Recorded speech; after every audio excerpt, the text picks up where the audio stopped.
ئەو بربەستە گرنگانی کە هەیە لە بەردەم گەنجە لەوانەیە بەشێکی گەنجخۆلی مەسئول بێ، بەڵام بەشە گەورە گرنگەکەی ئەوەیە کە زەمینە سازیکی یاسایی و دەستوری ڕێکوپێکمان نییە بۆ بەشداری گەنج.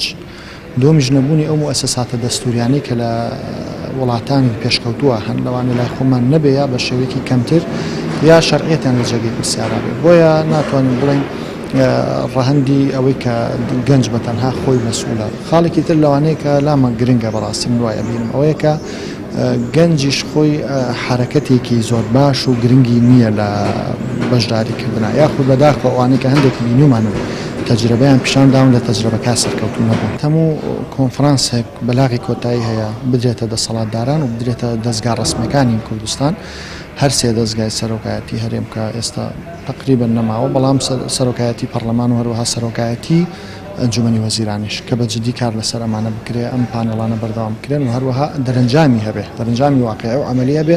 ئەمەش بەوە ئەبێکەوە حکوومەت خۆی ئیرادەی ئەمەی هەبێ، بێتە ناوەوە گوێ بگرێ و نیازی ئەوەی هەبێ کە ئەم کارانە بکات.